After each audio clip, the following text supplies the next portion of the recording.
Hello, everyone. I hope everybody is having a great day. This is episode one of State of Independence. Now, you might be wondering, why do I call it State of Independence? I am in Chattanooga, Tennessee, East Tennessee, and this is a beautiful state. I love it. I've lived here my whole life, and this state's been generally conservative for the past 20 years.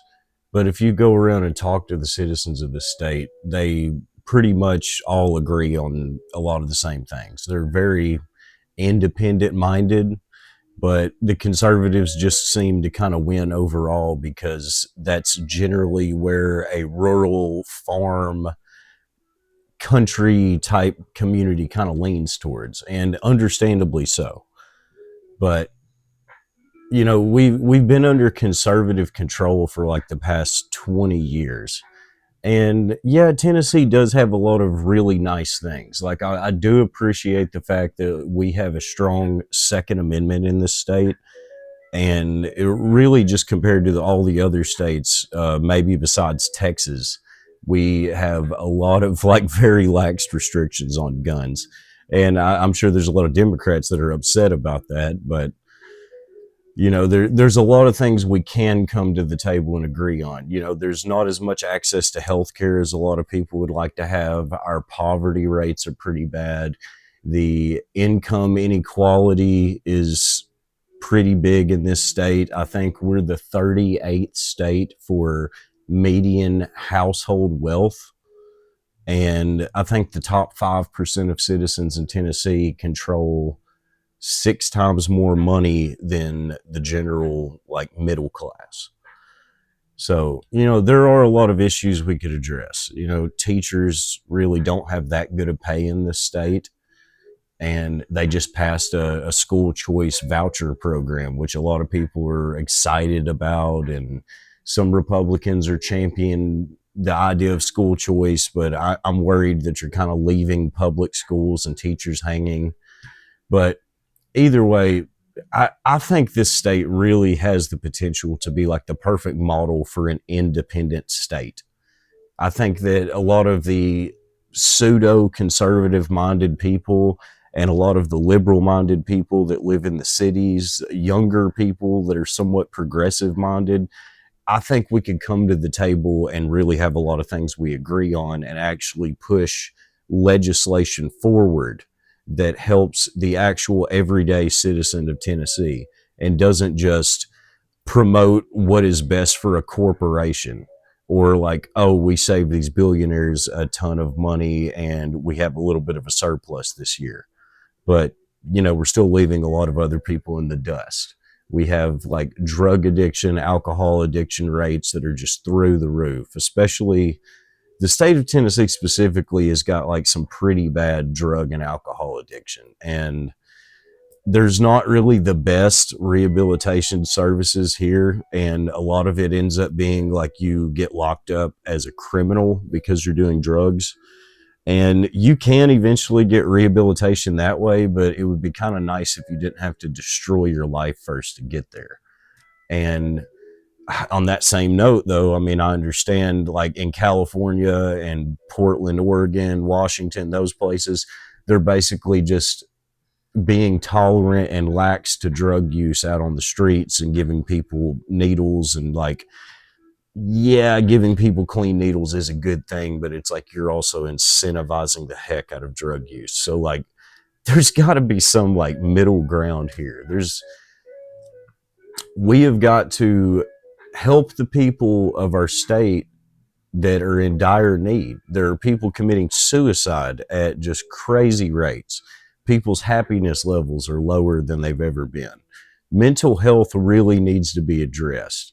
There's a lot of things that, like I had said, these liberal people and these conservative people, not hardcore, not far right and far left, but I'm saying like pseudo conservative farmer, college student maybe that lives in Nashville, liberal minded, those two people could go sit together at a picnic table and talk out, oh yeah, well, I have a cousin that was addicted to this, and oh well, me too, I have an uncle that was addicted to that.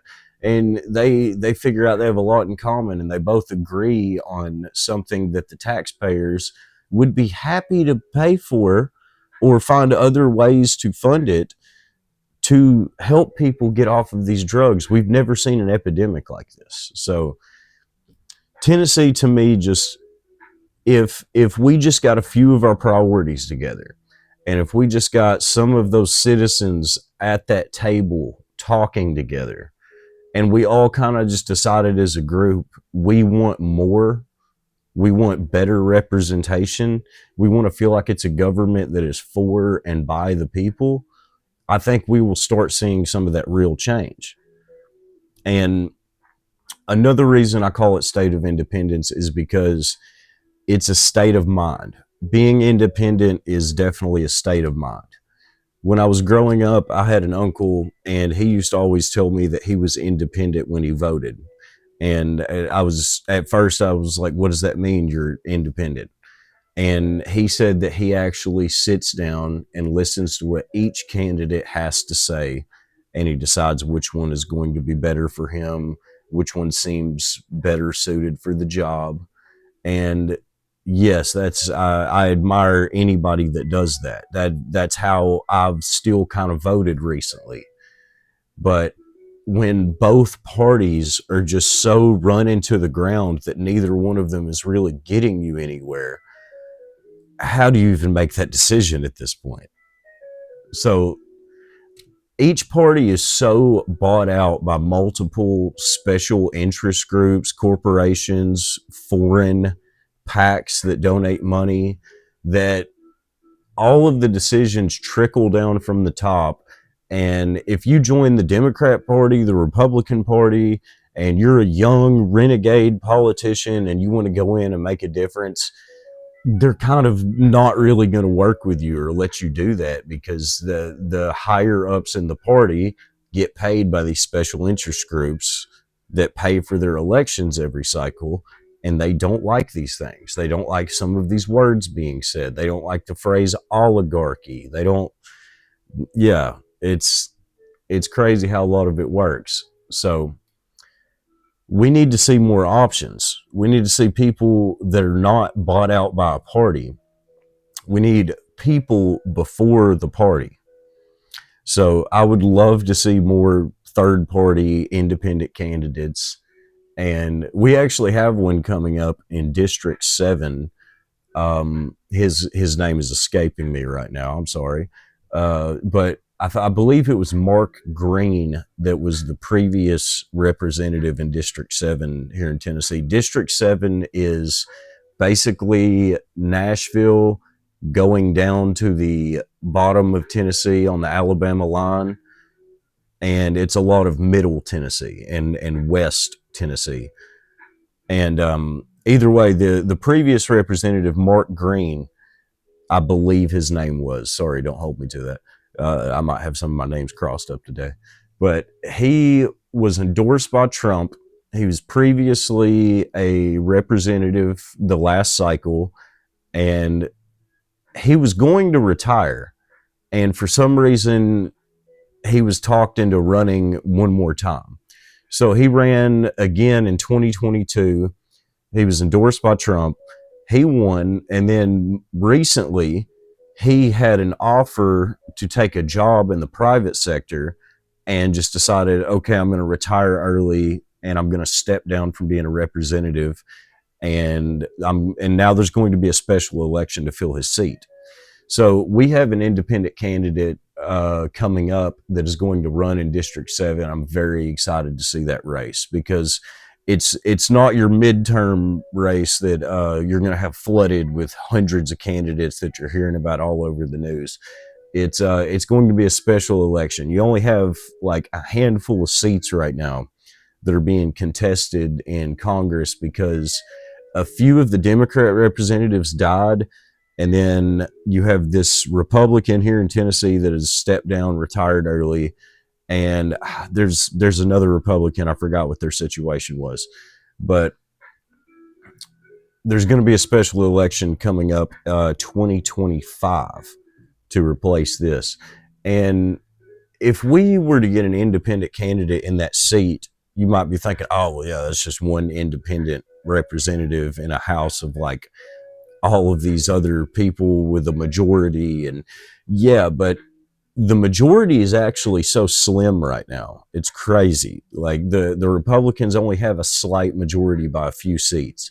So let's say that majority was so slim, and then you had an independent candidate that won to fill one of those seats. That independent candidate could literally be the swing vote that decides so many upcoming bills in the next 2 years.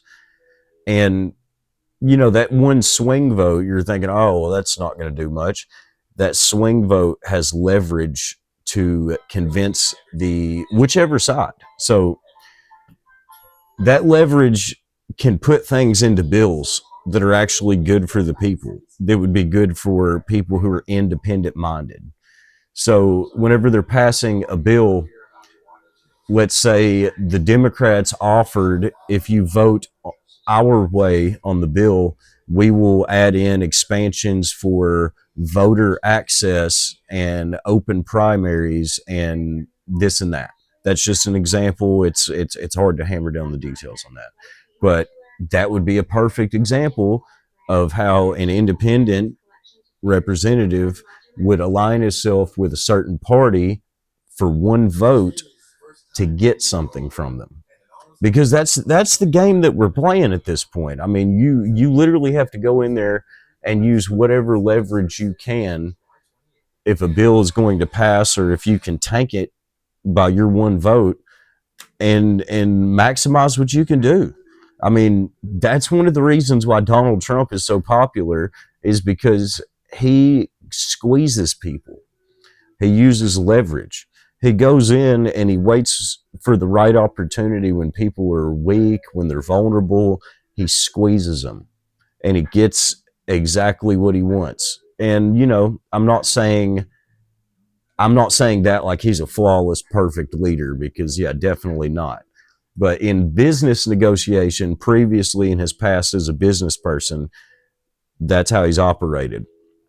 Now, you know, you're not going to go in there like Donald Trump, obviously, if you're that independent representative, but you have that little bit of leverage to squeeze people and get what you want.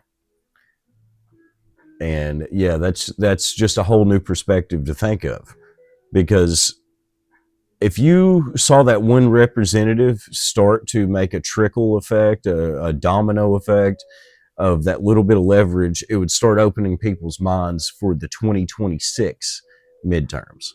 And it would make them think, oh, wow, if we had more open minded people that were about the people and not the parties, we could actually see some stuff getting passed. Because, like, you know, it's a headache whenever you turn the news on and you see all of this gridlock going on, and they can't pass these bills. That big beautiful bill, they stayed up all night arguing over it, trying to pass it, and they still slide in tons of stuff that you don't even know about inside of this terrible bill. It's We have got to see some things change, because people are just so disconnected at this point.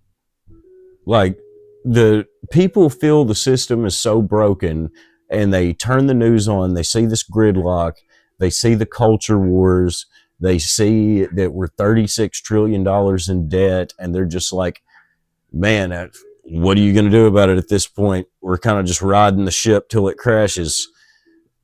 That is the attitude of a lot of people in my generation. I'm 28 years old. A lot of people that I talk to that are in my age group are afraid to start a family. They don't know if they want to have children. They don't know if they want to bring kids into a world where all of these issues are going on. It's cost. It's insane.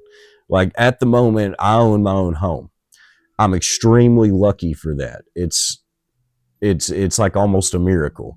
Is because I had a family member that sold me my home for a reasonable price, and he didn't profit off of me.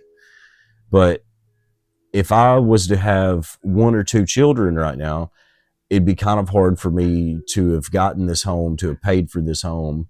And my heart goes out to anybody right now that is starting a family, that has a family. that is living paycheck to paycheck, because you've got 60% of Americans that are living paycheck to paycheck. And I'm pretty sure, yeah, I think it was 40% of them could not access $500 in an emergency if they had to. That is terrible. That is extremely sad. So, like, how can you be optimistic about having children in a world like that? But I'm not trying to bring everybody down.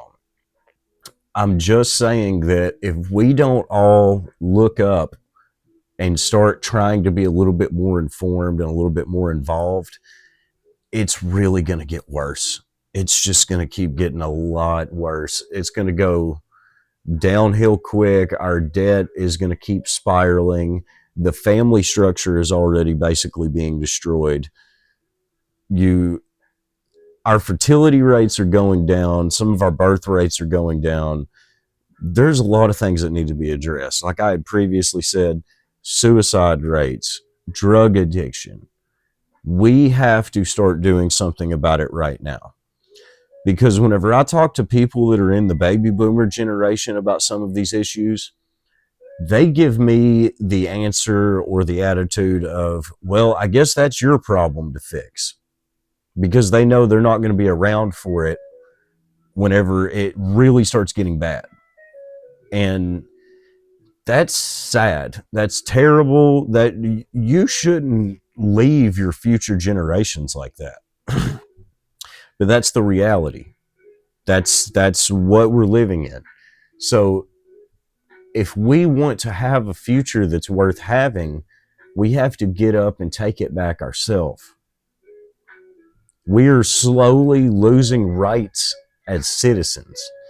While we sit at home and watch Netflix and order Grubhub and try to forget all of our daily stresses, which I know life is extremely stressful, they design it that way. They want it to be that way because then you are burnt out by the time you get home. You don't want to get involved. You don't want to volunteer and spend all of your extra time. But you have to. If you want to have anything that's worth having in the future, you have to. You have to stay informed. You have to get involved. You cannot just let the world pass you by. And I had somebody the other day try to challenge, the fact that they're taking our rights away. And they're like, no, they're not taking our rights away. We have the Bill of Rights. It was written by the founding fathers, and those things are enshrined in stone, and they can never be superseded or anything like that. And I was dumbfounded by hearing this from this person. I'm like, can you not see it all around you? We're literally losing them slowly. It's what is the expression? They said if you take the chain away from the dog link by link, he doesn't notice it slowly before he's just got one link left and he's pinned to the wall. That's how it's happening. They're not just going to suddenly overnight come out and say, oh, you can't say what you want anymore. But during the pandemic, that did kind of happen. They did kind of tell you that you couldn't say what you wanted anymore, especially on social media, whenever you started trying to think for yourself or give your own health advice, or maybe tell people, hey, I think, it's my choice to not get vaccinated, and I think you should respect that. And people were attacked, people were silenced. And just recently this year, here in the state of Tennessee, we passed a few laws that have started to limit our Bill of Rights. I'll give you an example right here. Some of the protests that have been going on lately have sparked an excuse to start passing legislation against protests or rioting. Now, that's, in my eyes, I'm going to play devil's advocate here, okay? Because I know the stuff that we saw on the news was freaking terrible. But, playing devil's advocate here, what if it was something you really wanted to protest about? What if it was really not a violent riot or a violent protest, but a few people were inserted to make it look so, or the cameras were turned on to catch something at the right moment to really frame it to look so? That is propaganda. That is media propaganda. Be careful when people show you things like that, when the news shows you things like that, and they try to tell you what to think about it. So that's a perfect example, or that's a perfect excuse to start trying to pass legislation limiting your right to protest, to try to tell people, oh, we're making you safer. We're trying to keep society less chaotic and more peaceful. So, one of the pieces of legislation that they actually passed was this is for members of the press and anybody else, just a regular citizen. But if there's a protest or anything else going on and there's a police officer conducting some sort of investigation, making an arrest, or possibly harassing or committing police brutality against somebody, if the officer decides that no one needs to come near him within 25 feet, he can tell anybody approaching or within 25 feet of him, stay back 25 feet. And if they do not listen to that command, he can arrest them for not following this order and resisting this, that, and the other. And my big issue with that is, okay, what if the officer was violating somebody's rights? What if he was kneeling on their neck? What if he was, just beating them, senselessly, and there's no need for that, and you can tell the person isn't resisting? I feel like it's your right as a citizen to be able to videotape that and to give it to the local authorities for a lawsuit or for a complaint, because then you keep officers in line of wanting to do their job and respecting people's rights. And I'm not anti-police. I'm not pro-police really either. I'm right there in the middle. I'm just an everyday citizen. I'm saying that the police need to be held just as accountable as anybody else does. And I know in some states that's kind of getting in the way of them doing their job because they're being politically prosecuted, because it's like racially motivated and those other type of things. That's not what I'm talking about. I'm talking about you have a certain amount of rights, and those rights should not be violated. You have the right to protest, you have the right to assemble, you have the right to a freedom of speech, and there's just a certain amount of things that the government is not supposed to do to you. So 25 feet, that is far enough to where, somebody could have their back to your camera and you can't really see what's going on. That's a really good way to dark out evidence and not have anybody see what you're doing or not make it clear.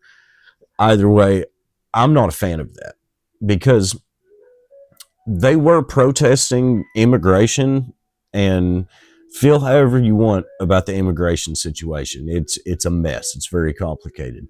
But for some of you conservative minded people out there, some of you like Tennessee residents that maybe aren't conservative just in general, that you own guns, imagine if overnight suddenly they passed legislation. They said, oh, we're going to limit your rights to gun ownership drastically. We're going to take away assault rifles. You can only have this many rounds, this, that, and the other.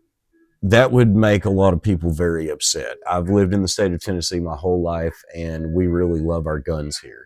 So if there was some legislation that was passed like that, you would have people assembling, you would have people protesting, you would have people assembling with their rifles and their firearms that they could open carry, that they had permits for before whatever this law is that they're trying to pass. Let's say if this is hypothetical. But you would have a very large group of people protesting.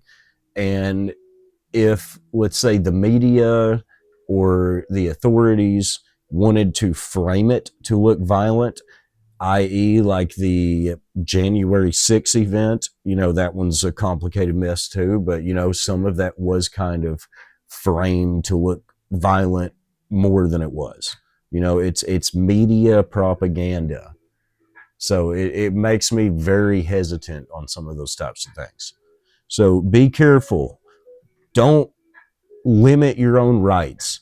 Never voluntarily give any of your own rights away, because at the moment you might think, oh, well, yeah, this is really hurting Democrats right now, or vice versa. Oh, yeah, this is going to piss Republicans off. You're limiting your own rights to use in the future. You don't want to do that. Okay, and then another total limit of our rights that is just ridiculous in the state of Tennessee is 609 people in the past year were arrested for DUI and were proven to be completely sober.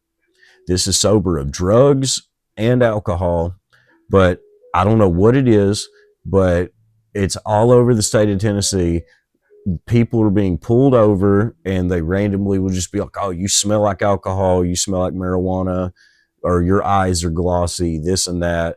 And I've seen a lot of these videos, dash cam videos people take on YouTube, and it's just insane the way that they'll take a regular person. One of them was even like a preacher of a very large church, and he was taking his family out on a boat. And for some reason, this officer just decided that this guy had been drinking. And this guy said that he had never really drank alcohol in his life. And I don't know what it was, but this officer had just determined in his mind, this guy has been drinking and I will get him for something. So, what I've seen in a lot of those situations is they won't immediately do the breathalyzer, or they might not even like try to pull out the breathalyzer at all. They'll do a field sobriety test, and they'll do the thing where they follow the finger and they get you to walk and all this other crazy stuff. And then they're like, oh, well, he seemed confused by my directions I was giving him. And it's obviously because what they tell you doesn't hardly make any sense. They're telling you to walk backwards and all this other stuff, because why does that make sense? But they will come up with any excuse possible to say, oh, well, he turned the wrong way. He seemed confused. I had to repeat my order to him because he didn't understand it. And all of this stuff without a breathalyzer. And they'll say, okay, well, I think he's impaired. And then the guy might say, well, give me a breathalyzer. I'll prove that I'm not impaired. He'll blow a 00, and they'll say, oh, well, you could be on some kind of drugs or other something and like that. And they just take you to jail. And most people do not actually fight it. Most people are so scared of the system that they do not go and get an attorney. They take some kind of plea deal. And usually when the state or the federal government knows that they have kind of violated your rights and done something wrong, they give you some kind of plea bargain. Most cases are actually solved by plea bargains. Most of them don't go to trial. But if you were to get an actual attorney and fight that, you could turn around and sue the state or the county that arrested you for wrongful arrest. But a lot of people don't do that. A lot of people don't fight it. A lot of people will either take the plea deal, or let's say they did get a lawyer and the lawyer didn't fight it real hard, and they just dismiss the charges because they proved that you weren't on any drugs, but they still got bail money from you. They still got court fees from you. And yeah, it's just really interesting because if you go back 100 years and look at the history of the state of Tennessee, it used to be a very, very corrupt state. And that is from the perspective of, I told you I'm terrible with names today, but there was a mayor of Memphis that later became a state senator. There was also a few sheriffs that were very, very known to be corrupt. But about 100 years ago in Tennessee, police didn't have a salary that was actually based on any budget from the state. There wasn't much budget money from the state. So how they paid their police officers was they got a percentage of every arrest that they made. I believe, yes, basically it would be $300 in today's money that you would pay for that arrest, which was like $16. and the police officer would get $6 of the $16, and that's how he got paid, and that's how he made his money. Now, I'm not saying that's how it works today. It's not how it works. But at the same time, the more arrests that are made, whether they be wrongful or not, the more arrests that they make and the more bail money that needs to be paid and court fines that get paid, that's more money generally going to those counties in that state, and that's more possibly bonuses, promotions, this, that, and the other for the officers that were helping to make that happen. So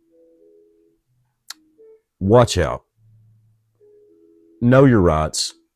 Pay attention to the government. Don't just keep your head down in your phone, endlessly scrolling at stuff that makes you giggle and smile. I mean, sometimes you're going to have to look at something that you don't like. And I'm not saying watch the news. I'm not saying watch Fox, watch CNN. No, that stuff is crap. That stuff is propaganda. I'm saying do your own research. Look up some of the stuff that I was talking about today. If I was wrong, call me out on it. Please say something in the comments. If you guys would like to debate me on some of the things that I was saying, then yeah, please leave it in the comments. I would be happy to talk about it. And if I said anything that touched a nerve to you, then please mention it below. We'll talk about it more. And I would just love to get a following of people that want to be informed, that want to open other people's eyes, and just want to get the conversation going. Because at the end of the day, whether we get a bunch of independent candidates running, elected, anybody in office, if we can just get the conversation going, I feel like we're going to see a quality improvement. We're going to see a difference. If it, just for example, RFK Jr. ran a third party campaign, a lot of people said it was going to go nowhere.